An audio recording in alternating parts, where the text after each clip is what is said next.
السلام عليكم ورحمة الله وبركاته. وعليكم السلام ورحمة الله وبركاته. الحمد لله رب العالمين، والصلاة والسلام على سيد الأنبياء والمرسلين وخاتم النبيين وعلى آله وأصحابه أجمعين. سبحانك لا علم لنا إلا ما علمتنا إنك أنت العليم الحكيم. سبحانك لا فهم لنا إلا ما فهمتنا إنك أنت الجواد الكريم. أستغفر الله ربي من كل ذنب وأتوب إليه.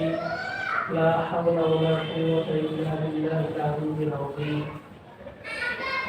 اللهم صل على محمد وعلى آل محمد كما صليت على إبراهيم وعلى آل إبراهيم إنك حميد مجيد.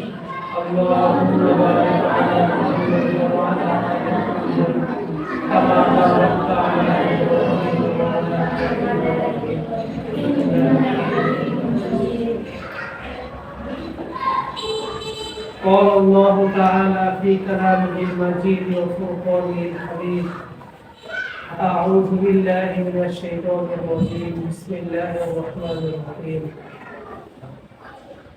يا أيها الذين آمنوا توبوا إلى الله توبة نصوحا عسى ربكم أن يكفر عنكم سيئاتكم ويدخلكم جنات تجري من تحتها الأنهار.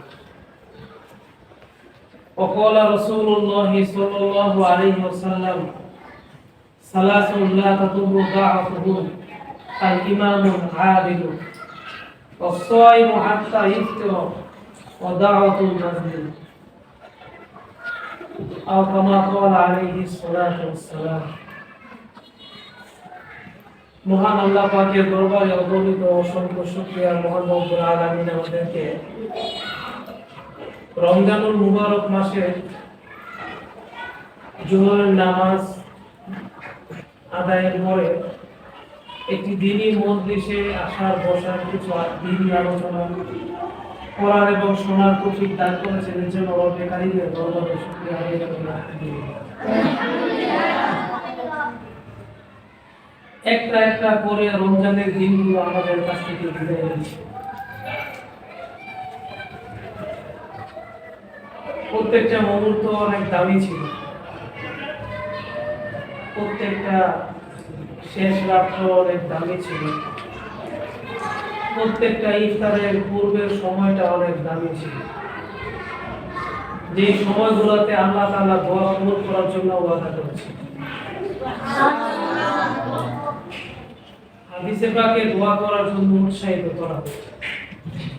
তো এই সময়গুলা কিন্তু আস্তে আস্তে আমাদের কাছ থেকে বিদায় নিয়েছে। তো আমাদের করণীয় কি ভাই? যতটুকু সময় আমাদের কাছ থেকে বিদায় নিল, ওই সময় আমরা যতটুকু আমল করতে পারলাম, যতটুকু আমল করেছি তো করেছি। তো বুঝলে দেখা যাবে, একটু মুহাসাবা করলে, একটু চিন্তা ফিকির করলে, নিজের পিছনে সময়গুলো একটু সামনের দিকে টানলে, আমরা যেরকম অনেক সময় একটা ভিডিও প্লে একটা পিছনের থেকে আবার দেখি, একটু নিজের সময়গুলোকে পুনরায় চিন্তা করলে দেখবো যে অনেক সময় আমরা নষ্ট করেছি, যেগুলো আমরা চাইতেই ইবাদতের মধ্যে ব্যয় করতে পারি, ঠিক না? যে সময়গুলো নষ্ট হয়ে গেছে, আল্লাহ তাআলা আমাদের সকলকে সময়গুলো নষ্ট করার কারণে যে গুনাহ হয়েছে, গুনাহ থেকে আমাদেরকে নাজাত দান। আল্লাহ দেওয়া যে সুযোগ তৌফিক আমরা নষ্ট করেছি, এই জন্য আল্লাহ তাআলা আমাদের সকলকে ক্ষমা করুন এবং ভবিষ্যতের সময়গুলোকে আমাদের কাজে লাগানোর তৌফিক দিন।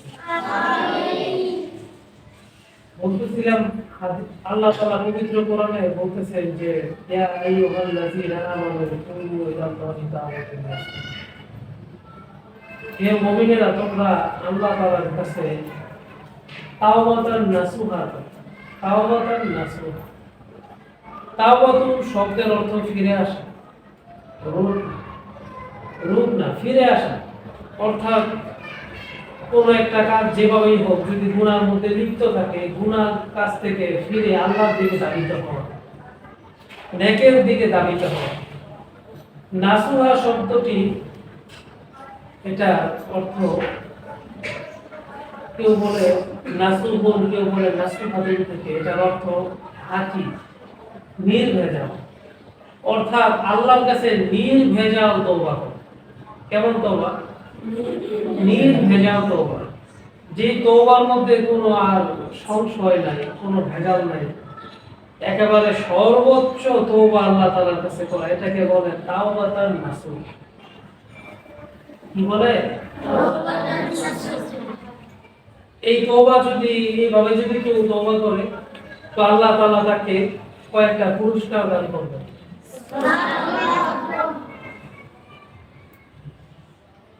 পুরস্কারের মধ্যে এক নম্বর পুরস্কার হচ্ছে আসার হুকুমাইয়া কাফারা আল-কুল সাইয়্যিদ, যে আল্লাহ তাআলা তার গুনাহগুলোকে মাফ করে দিয়েছেন। আরেক জায়গায় তওবার একটা ফজিলত আছে, গুনাহগুলো নেকি দ্বারা পরিবর্তন করে দেয়। এই আয়াতে আবার একটা বাড়তি অংশ আছে, এই অংশের দিকে লক্ষ্য করলে বোঝা যায় যে গুনাহগুলো যে আল্লাহ মাফ করে দিবেন, সেটা হচ্ছে ওয়াইদখিলুকুম জান্নাতিন তাজরি মিন তাহতিহা আল-আনহার, তোমাদেরকে আল্লাহ তাআলা জান্নাতে প্রবেশ করাবেন। সাধারণ জান্নাত নয়, একটু বিশেষ আইনের জান্নাত, যেই জান্নাতের মধ্যে নহর আছে, নদী আছে, নদীওয়ালা জান্নাত। নদীওয়ালা জান্নাত দ্বারা আল্লাহ তাআলা আবার একটি সুযোগ রাখছে, জান্নাতের মধ্যে কিন্তু চারটা নদী আছে। একটা হচ্ছে দুধের নদী, আরেকটা হচ্ছে মধুর নদী, আরেকটা শরাবের নদী, আরেকটা পানির নদী। তো এই যে নদীওয়ালা জান্নাতটা আল্লাহ তাআলা দিবেন, এটা আর একটু স্পেশাল না?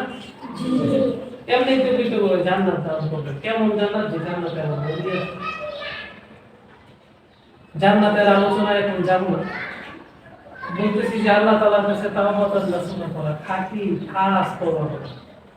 তওবা করতে হবে এখন থেকে, যে সময়গুলো রমজানের অতিবাহিত হয়েছে ওই সময়গুলো যে আমরা কাঁচা লাগাইলাম না, আমরা যে বেহুদা কথা বইলাম, বেহুদা কাজে লিপ্ত হয়ে এবং অলসতার মাধ্যমে সময়গুলো নষ্ট করছি, এই জন্য আল্লাহর কাছে তওবা করতে হবে। এবং রমজান মাস পাওয়ার পরেও যেহেতু যতটুকু আমল করা দরকার ছিল অতটুকু আমল যেন আমরা করতে পারলাম না, আল্লাহ তাআলার দেওয়া সুযোগ তৌফিক নষ্ট করলাম, এই জন্য আল্লাহর কাছে তওবা করতে হবে। করলে কি পাওয়া যাবে? গুনাহগুলো কি পাওয়া যাবে? মাফ পাওয়া যাবে। গুনাহগুলো নেকি দ্বারা পরিবর্তন করে দিবেন এবং আল্লাহ তাআলা আমাদেরকে কি দান করবে? তো এই তওবাতান নাসুহা কিভাবে হয়? এই জন্য আলী রাদিয়াল্লাহু তাআলা আনহুর একটা হাদিস আছে, যে হাদিসে তিনি কিভাবে তাওবাতান নাসুহা মানুষ করবে এর একটা উদাহরণ পেশ করেছেন। তিনি বলছেন যে 6টা জিনিসের সমন্বয় যদি হয় তো সেই তওবাটা তাওবাতান নাসুহা হয়ে যাবে।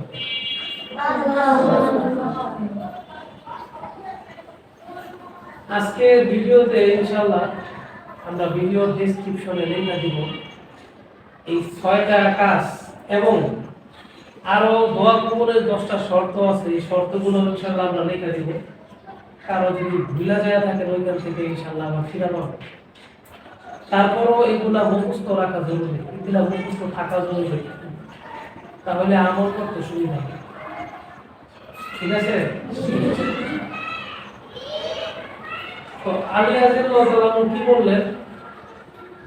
এক নম্বরে তিনি বলছেন যে অতীতের যে গুনাহ, এই গুনার জন্য নিজে নিজে ভিতরে ভিতরে অনুতপ্ত, লজ্জিত হইতে হবে, খারাপ লাগতে হবে।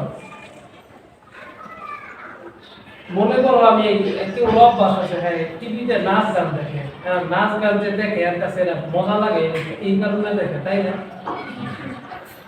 এর দিনের ভিতরে খারাপ লাগতে হবে যে আমি যে খারাপ যে কাজটা করতেছি এটা খারাপ, এটার কারণে আমার জাহান্নামে যাইতে হবে।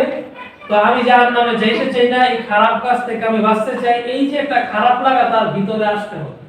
এই মুখে মুখে তওবা তওবা আস্তাগফিরুল্লাহ আস্তাগফিরুল্লাহ, এইগুলা এমন তওবা করে তওবা দেখা শয়তানে হাসে। এই মুখে মুখে তওবা করে আস্তাগফিরুল্লাহ করে সব দোয়া বলেছে, কিন্তু এর কাজ যেটা এই আমার করতে হয়। এমন তওবাকারী তওবা দেখে শয়তানে কি করে? এমন তওবা তার নাসুহা বলে, এরা মশকারি করে, এটা আর দূর হয়ে তওবা হইতে হইলে ভিতরে এই গুনার জন্য একটা খারাপ লাগা, একটা কষ্ট, একটা লজ্জা এটা ভিতরে থাকতে হবে যে আমি একটা খারাপ কাজ করছি।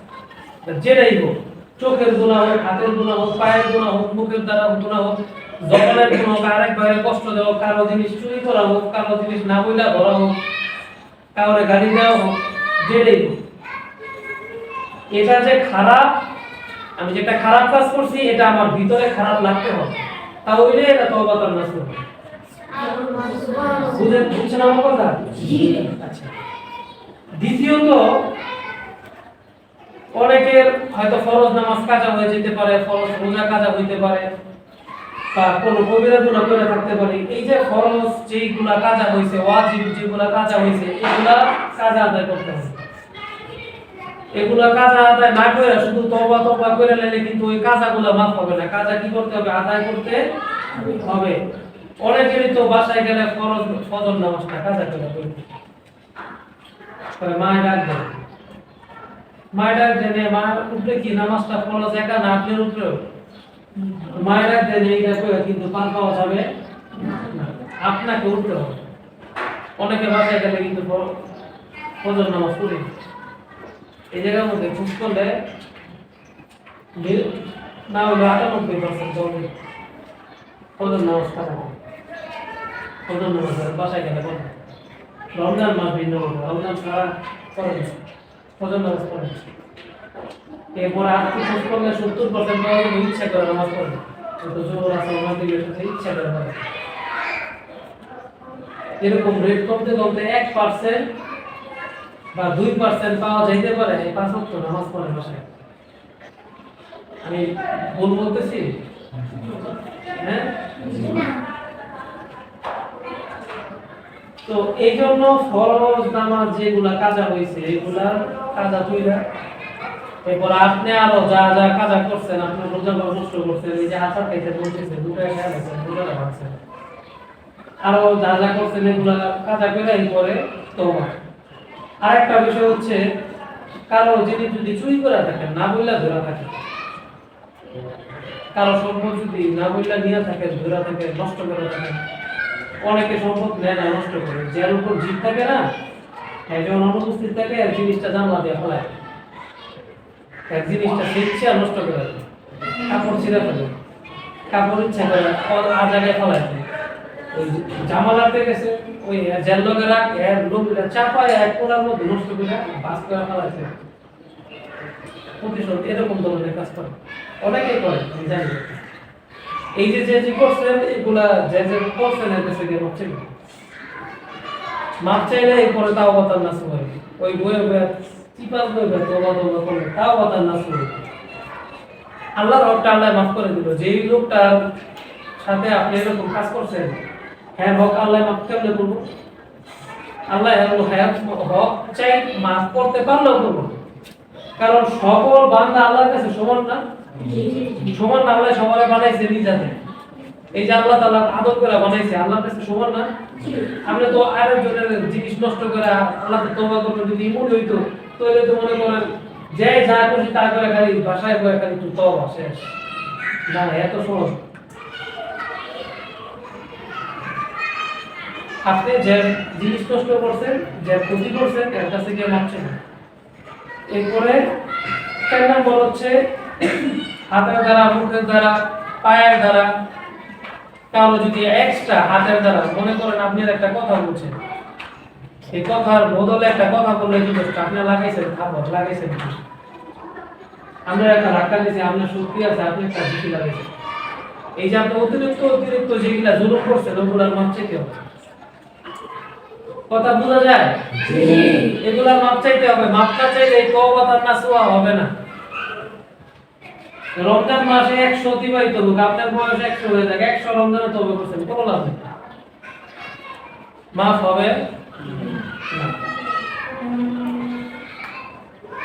এবং 5 নাম্বার হচ্ছে এই যে এই সব কিছু করার পরে 1 নম্বরে প্রতিটা গুনাহ ব্যাপারে অনুতপ্ত হইলেন, 2 নম্বরে কাজা কাফারা আদায় করলেন, 3 নম্বর অন্যায়ভাবে যা নিছেন চুরি করতেন নষ্ট করতেন এই সম্পদের দাম দিলেন বা দাম দিতে না পারলে এর কাছে জানায় মাপ চাইলেন, 4 নম্বরে যে বললাম ওই যে হাতের দ্বারা মুখের দ্বারা কর্মের দ্বারা কষ্ট এই সব করার পরে 5 নম্বর হচ্ছে ভবিষ্যতে যে এই গুনাহ এই ধরনের কাজ আপনি আর করবেন না, এই ব্যাপারে অন্তরের মধ্যে একটা দৃঢ় সংকল্প আপনাকে রাখতে হবে যে আমি আর করব না।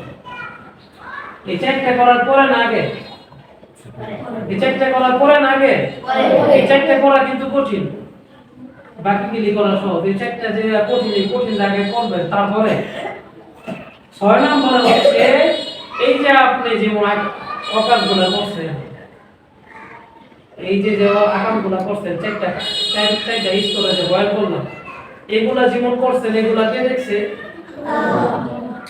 দেখছেন আল্লাহ তাআলা। আবার 2 কাজে ফেরেশতা আছে না, কিরামান কাতিবিন, এরপরে কি ইয়ালামুনা মা তাফআলুন, যা করো সব কি করে যায়।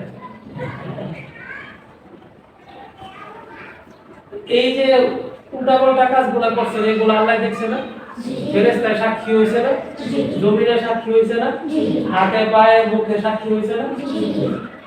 এখন কি করতে হবে? এখন করতে হবে কি, যেরকম আপনার বিরুদ্ধে সাক্ষী হইছে আপনার পক্ষেও কিছু কি বানাইতে হবে, সাক্ষী বানাইতে হবে। এরকম গোপনে গোপনে মানুষের উপকার করতে হবে। আগে যেরকম সুযোগ করে গোপনে সেগুলোকে শত্রুতায় জামা লাইছে টান্দা ফলাই দিছে, এখন যে জামা রিপোর্ট করছে সেটা বাস করে যাই যাচ্ছে সবাই যেটা নষ্ট হয়ে গেছে হোক না হোক, সবচেয়ে আগে করা দরকার যে যেটা আগে নষ্ট করতে হ্যাঁ উপকার দিয়ে শুরু করতে হবে, হ্যাঁ উপকার দিয়ে আপনাকে শুরু করতে হবে। এরপরে আরো যেন আছে একটা জিনিস নষ্ট হইতেছে আরেক ভাইয়ের জিনিস আদর এভাবে চলে রাখে। একটা দিন এক ভাই জামা ছিল, জামাটা শুকিয়েছে কিন্তু করতে করতে আর বইটা আবার ভালো হয়েছে, সুন্দর করে আবার ওই যে খারাপ করছে না আগে, এখন ভালো করে করে আবার কাটা যায় তুই আল্লাহ যেই সব জায়গায় জায়গায় গুনাহ করছেন এখন সুযোগ করে এক জায়গায় ধরে 10 বার স্টেপ করে আরেক জায়গায় ধরে 10 বার সময় আরেকটা জায়গায় ধরে 2 জায়গায় ধরে আরেক জায়গায় ধরে আরেকটা করে করে আপনার পক্ষে আবার আমলের সাক্ষী করে কি করতে হবে, বাড়াইতে হবে। আমলের সাক্ষী কি করতে হবে, বাড়াইতে হবে। যেই সব জায়গায় গুনাহ করছেন ওই সব জায়গায় কি আবার চেষ্টা করবেন একটু একটু আমল করে, আবার যেন যেন আমল আরো যত জায়গা খালি আছে বিভিন্ন জায়গায় আমল করে করে আমলের সাক্ষী কি করতে হবে, বাড়াইতে হবে। আপনার বিপক্ষে যেমন কিছু আছে পক্ষের সাক্ষীও কি করতে হবে, বাড়াইতে হবে। এটা কয় নম্বর কাজ? এই 6টা জিনিস যখন একত্রিত হবে তখন হবে তাওবা। এরপরে আপনার গুনাহ মাফ হবে, গুনাহ নেকি দ্বারা পরিবর্তন হবে, আল্লাহ তাআলা আপনাকে জান্নাত দান করবে। এগুলো হচ্ছে পরে আগে কয়টা জিনিস একত্রিত করতে হবে, আল্লাহ তাআলা আমাদেরকে তৌফিক দান করুন, আমিন। আর যে হাদিসে পাক তেলাওয়াত করলাম, সালাসুন লা তারুদু দাওয়াতুহুম আল ইমামুল আদিলু ওয়াস সালিমু হাত্তা ইফতিরা ওয়া দাওয়াতুল মাজলুম, এই যে হাদিসটা তেলাওয়াত করলাম এর মধ্যে আল্লাহ রাসূল সাল্লাল্লাহু আলাইহি ওয়াসাল্লাম বলতেছেন তিনটে কি আছে যাদের দোয়া আল্লাহ তাআলা ফিরিয়ে দেয় না। এই যে হাদিসের ওয়াদাগুলো এগুলোর মধ্যে কিন্তু আটকে যাবেন, কিন্তু তাও না শুনলে আরেকজন হক নষ্ট করছেন ইত্যাদি সময় দোয়া করলে মাফ হয়ে যাবে নাকি না, ওই সিস্টেম যেভাবে ওইভাবে কিন্তু আসতে হবে, বুঝেন না আমার কথা? তো এই তিন ব্যক্তির মধ্যে প্রথমে আল্লাহ রাসূল সাল্লাল্লাহু আলাইহি ওয়াসাল্লাম বলছেন ন্যায়পরায়ণ শাসক যে ইনসাফ করে সাথে দেশ চালায়, এই ন্যায়পরায়ণ শাসকের দোয়া আল্লাহ তাআলা অতি দ্রুত কবুল করে। তারপরে বলতেছেন যে রোজাদার যে ইফতারের সময় রোজাদারের দোয়া এটা আল্লাহ তাআলা কবুল করে। আরেকটা বলতে মাজলুমের দোয়া, কেউ যদি জুলুম করে থাকে ন্যায় অত্যাচারিত হইয়া আপনার জুলুমটা পায়া হ্যাঁ যখন আল্লাহর কাছে দোয়া আশিরাতুল বাল্লা এই যে আমার পেন্সিলটা ভাঙছে এর হাতটা তুমি ভেঙে গেল সাবধান, আল্লাহ যদি কবুল করে হাত কিন্তু ঠিকই হবে। ওই যে একজনের শুক্রতা করে পেন্সিলটা ভাঙছেন কলম মুখ করা ফেলাই দিয়েছেন, হ্যাঁ তরকারি বাড়িতে উল্টাই দিয়েছেন, যদি আল্লাহর কাছে খালি একবার করে আল্লাহ যদি মাছ ধরে দেওয়া কিন্তু কবুল করে দেয় শেষ। এই ধরনের কাজ ভুলেও করতে ঠিক আছে? আপনাদের এখানে সর্বক্ষণ ওস্তাদ থাকে, একটা কিছু আপনার সমস্যা আপনার ওস্তাদকে জানাই দিই। এই নিজে নিজে পাকনামি করে এই ধরনের ক্ষতি করে নিজের উপর আরো বেশি ক্ষতি তাই না আনার চেষ্টা করবে না। সংক্ষেপে কয়েকটা আর দু একটা কথা বলে শেষ করে দিব। এটা হচ্ছে আল্লাহওয়ালারা 10টা শর্ত দেখছে, বলছেন যে 10টা শর্ত একত্রিত হইলে মানুষের দোয়া সহজে কবুল হয়। আপনি যে তওবা করবেন, তওবাও কি একটা দোয়া না? তওবাও একটা দোয়া না? এখন তওবা কবুল হইতে আপনার 10টা শর্ত লাগবে। আল্লাহওয়ালারা বলেন যে 10টা শর্ত যদি কেউ একত্রিত হয়, পূরণ থাকে, এই 10টা শর্ত যদি কেউ মুক্ত থাকে, এই 10টা দোষ যদি কেউ মধ্যে না থাকে, তো তার দোয়াটা সহজে কি হয়? কবুল হয়। তো তার তওবাটাও সহজে কবুল হবে। আমার কথা বুঝেন? এই যে তওবাটা না করার যে শরায়তগুলো আমরা সব করলাম, তারপর আল্লাহর কাছে তওবা করলাম, মানে আল্লাহ তাআলা আমার কোনো কমতির কারণে কবুল করলো না, হইতে পারে না? এই কমতি যেন না থাকে এই জন্য আল্লাহ তাআলা 10টা কি করছে? শর্ত লাগাইছেন। এই 10টা শর্ত আমরা একটু শুনে রাখি। এক নম্বর হচ্ছে রিজকে হালাল। আপনার রিজিকটা হালাল হইতে হবে। আপনি যে খাবার খান, যেভাবে আপনার মাধ্যম কাছে খাবার আসবে, খাবারটা, জামা, পোশাক সব এগুলা কি হইতে হবে? হালাল হইতে হবে। যদি হারাম হয় আপনার দোয়া কবুল হবে না। তারপর হচ্ছে বাবা মার হক নষ্ট করা যাবে। বাবা মারা যদি কেউ কষ্ট দিয়ে থাকে, তার এই সন্তানের দোয়া কবুল হয় যতক্ষণ না বাবা মা মাফ না করে। এগুলা বিভিন্ন হাদিসের সারাংশ থেকে আল্লাহ একত্রিত করছে। এক হাদিসে তো সব লেখে নাই, বিভিন্ন হাদিসের সারাংশ থেকে একত্রিত করছে। এরপর আত্মীয়র হক যারা নষ্ট করে, আত্মীয়র হক, তাদের দোয়া কবুল হবে। আত্মীয়র হক আছে, এগুলো বিস্তর বয়ান, এগুলো এখন করা সম্ভব না। শুধু আমার কথাগুলো শুনে রাখেন, বিভিন্ন হাদিসের সারাংশ থেকে একত্রিত করছে। এরপরে কোনো মুসলমান যদি 3 দিনের বেশি শত্রুতা বশত আরেকজনের সাথে কথা বলবো রাখে, ওই ব্যক্তির দোয়া কবুল হবে না। এরপরে কেউ যদি সৎ কাজের আদেশ অসৎ কাজের নিষেধ না করে, মানে একটা খারাপ কাজ হইতে দেখতেছে, আপনাদের বেঁচে বলি যে আপনি একটা মনে করেন কোন একটা ছেলে মাদ্রাসার একটা জিনিস ক্ষতি করতেছে, আপনি দেখতেছেন, আপনার সমর্থন থাকা সত্ত্বেও আপনি এটা প্রতিহত করেন নাই, আপনি মুখের দ্বারা নিষেধ করেন নাই, ওস্তাদ দিতেও বিচার দেন নাই, আপনি কিন্তু এই কাতারে করে যাবেন। এটা বলে আমরুল বিল মারুফ নাহি আনিল মুনকার, সৎ কাজের আদেশ করা, অসৎ কাজের জন্য নিষেধ করা। কেউ একটা ভালো কথা বলবেন, এই নামাজ পড়ে না, হয়তো আইসামি করে বই আছে, নামাজ চলতেছে, সুন্নতের নামাজ চলতেছে, আওয়াজ চলতেছে, আপনার উচিত আমরুল বিল মারুফ, তাকে ভালো কাজের আদেশ করে, এই নামাজ পড়ে। আমরা সবাই পড়তেছি, আপনিও পড়েন। ভালো কথাটা বললে কি আপনার টাকা খরচ হইতো? একটু মুখ খরচ হইতো? আপনি বলছেন, করেন নাই, আপনার দায়িত্ব মুক্ত হয়ে গেছে। আপনি বলতে তো দোষ নাই। কোরআন শরীফ খুলে কথা বলতেছে, খারাপ না ভালো? খারাপ কাজ করতেছে, আপনি কোরআন শরীফটা বন্ধ করে বলতে দোষ না। ভাই কোরআন শরীফ খুলে কেন কথা বলেন? কোরআন শরীফ খুলে কেন কথা বলেন? আপনি এই যে আমপারা, এটাও তো কোরআনের একটা অংশ, আমপারা খুলে কেন কথা বলেন? এই যে খারাপ কাজগুলা, এই যে আপনার চোখের সামনে একটা খারাপ কাজ ঘটে আর আপনি চুপ থাকেন, দর্শকের ভূমিকা পালন করেন, আপনি যদি এই কাজ করেন, আপনার দোয়া কবুল হবে না। ঠিকই আপনি এভাবে বাসায় গিয়ে সবাই টিভি দেখতেছে, আপনি অন্তত মুখে তো বলতে পারেন যে আপনার আত্মীয়দের আছে, টিভি দেখেন। এভাবে যদি আপনি গুনাহ করেন আল্লাহর সামনে, আল্লাহ তো দেখেন, আপনি কিভাবে এইভাবে টিভি দেখেন? সবাই মিলে গুনাহ করতেছেন, আপনি বলছেন শুনে নেই, বাস আপনার দায়িত্ব করতে গেলেন, আপনি তো বলতে তো পারেন, বলেন নাই, আপনার দর্শক হয়ে গেলেন, আপনার দোয়া কবুল হবে। এরকম আপনার সাধ্য অনুযায়ী এবং সৎ কাজে আদেশ করতে হবে, অসৎ কাজে কি করতে হবে? নিষেধ করতে হবে। সংক্ষিপ্ত ব্যাখ্যা করলাম, বিশাল ব্যাখ্যা আছে, এটার জন্য একটা ওয়াজি করতে হবে। গীবত বর্জন করতে হবে। কি বর্জন করতে হবে? গীবত। এরপরে আরেকটা আছে হিংসা। সবে বরাতের বয়ানে এই গীবত আর হিংসা সম্বন্ধে আলোচনা হচ্ছিল, ওইখানে বলছিলাম এই হিংসা এত খারাপ, সবে বরাতের রাত্রে দোয়া কবুল হয় না। এরপর হচ্ছে কৃপণতা দূর করতে হবে। হাদিসে আছে কৃপণ বেহেশতে যাবে, হাদিসটা পড়ছেন? পড়েন নাই বক্তব্যে?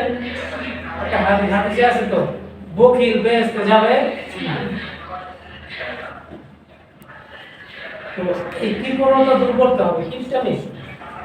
কিপটামি কারে বলে? এই কৃপণতা কাকে বলে? এটা অনেক বড় ব্যাখ্যা, এত বড় ব্যাখ্যা দেওয়া তো আসলে সংক্ষেপে বলাটাও কঠিন। কৃপণতা কাকে বলে আল্লাহ তাআলা তৌফিক দিলে কোন এক জুম্মার বয়ানে বলবো। তারপরও আমি আপনাকে একটা দুইটা কথার মাধ্যমে কিঞ্চিত বোঝানোর চেষ্টা করি যে মনে করেন আপনার কাছে 100 টাকা আছে, কত আছে? এখন আপনার সাবান দরকার, পিয়া দরকার, আপনি তো খাচ্ছ, আপনি এক সপ্তাহ লাগে সাবান দিয়ে গোসল করেন, আপনার লগে যে বয় হ্যাঁ না দুনিয়ার বয় পারা যায় ভূমি করে শরীরকে বলতেছে পাড়ার মধ্যে আসেন কেন আপনি? আমরা যে কি কর, আমরা যে আল্লাহ সাবান কিনা তৌফিক দিছে, আমরা যে সাবান না কিনা শরীর মাখেন না, আল্লাহ তো আপনারা তৌফিক দিছে, মানে আপনি কিপটামি করবেন না? ঠিক। কিপটামি করছেন কি করেন নাই? করেন নাই? আপনার মুখের থেকে কুকুর মরার গন্ধ পায়, আপনি মেসওয়াক করেন না, করেন না, এরপরে আপনার পেস্ট তো যে কবে শেষ হয়েছে এই পেস্টের পোষাটাও নাই থাকে। এই যে আপনি কিপটামি করতেছেন, একটা পেস্টের পাতা কত, একটা মেসওয়াক কত, আপনি অথচ সকালে 20 টাকার নাস্তা খান, রাত্রে 20 টাকার নাস্তা খান, এটা খান ওটা খান, আপনি মেসওয়াক কিনেন না। এই যে আপনি কিপটামিটা করতেছেন, এটা লাগছে কি করব? সামর্থ্য আছে তারপরও হক বিদেশ হক নষ্ট করা। আপনার শরীরের হক আছে না? জি। আপনার প্রতিবেশী যারা আপনার আশেপাশে থাকে তাদের হক আছে না?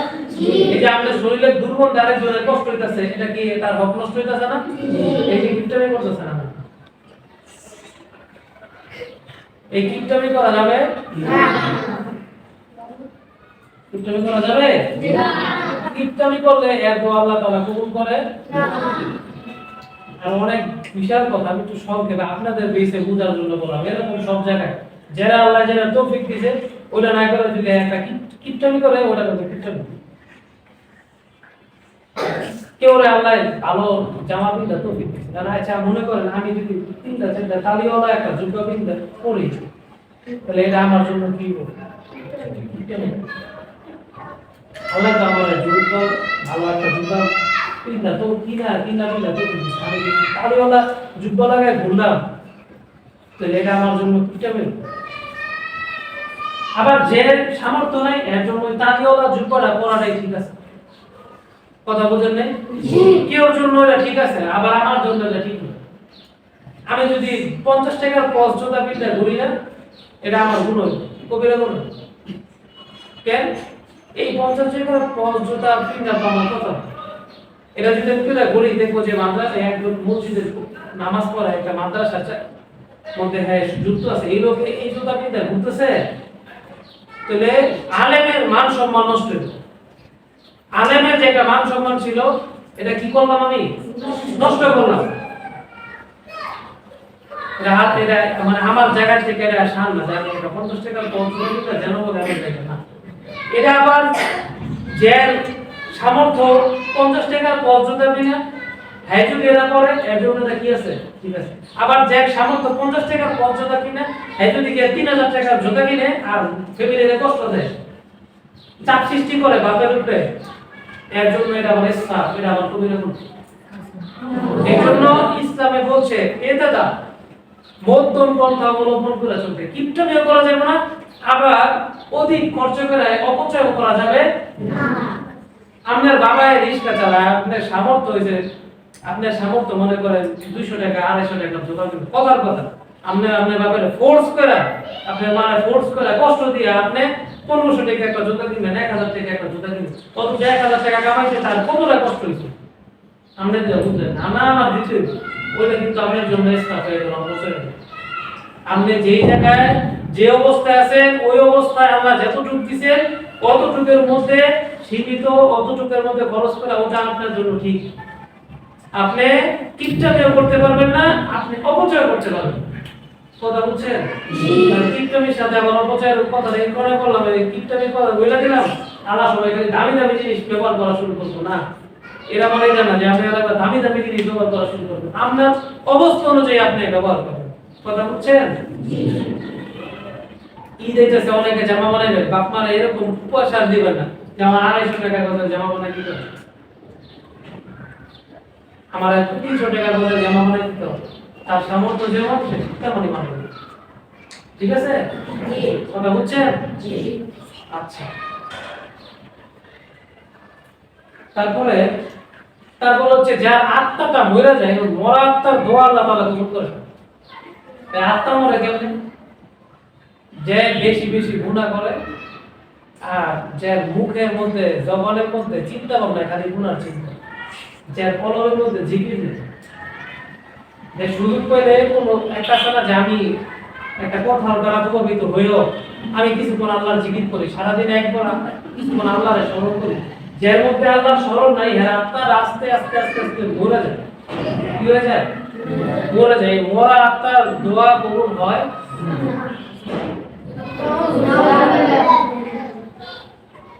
আরেকটা হচ্ছে দোয়া করতে গিয়ে আমরা দাবি করি এরকম যে করে হেরানো গুণ হয়, এর দোয়া কখনোই কবুল হয় না। এটা ব্যর্থ কি মানে দোয়া করতে দেখেন, বুঝলেন? দোয়ার মধ্যে একটা আছে না যে আল্লাহর কাছে কায়মুল্লাহকে দোয়া করতেছি। এর আগে বয়ানে বলছিলাম, এরকম একটা বয়ানে বলছিলাম, রমজানের বয়ানে যে কায়মুল্লাহকে যেভাবে দোয়া করার কথা সেইভাবে দোয়া না করে দোয়ার মধ্যেও গাফেল, আর দোয়া যে করতেছি মনে আল্লাহর কাছ থেকে আমি পাই, মানে কোনো বিনয় নাই দোয়ার মধ্যে, কোনো নম্রতা বিনয় দোয়ার মধ্যে নেই। এমন ভাবে আল্লাহর কাছে চাইতেছি, আবার দোয়ার মধ্যে অবহেলা, মানে গাফেল। কি কয়, কে দোয়া করে, কে আমি আমার জন্য আমি খবর নাই, নাক চুলকাই, হাত চুলকাই, মন চাইলে হাত ওড়াই, হাত একটা তেরা বেহা করে ওড়া রাখছি, আল্লাহর কাছে বলে আমি দোয়া করি। এই ধরনের মানুষের দোয়া আল্লাহ তাআলা কবুল করে না। তো এই 10 শ্রেণীর লোকের দোয়া আল্লাহ কবুল করে না। আল্লাহ তাআলা এই 10 শ্রেণীর লোক থেকে আমাদের হওয়া থেকে আমাদেরকে হেফাজত করুন। আমিন। এই হেফাজত হইয়া এরপরে যখন আমরা তওবা করব, সাথে ওই তওবার শর্তগুলো আদায় করব, তখন আল্লাহ তাআলা আমাদের তওবাটা কবুল করবেন। আমিন। আল্লাহ তাআলা আমাদের এরকম বলার তৌফিক দান করুন। আমিন। শূন্যওয়ালা যাদের কাছে পৌঁছাবে সবাইকে তৌফিক দান করুন। আমিন। সুবহানাল্লাহি ওয়া বিহামদিহি।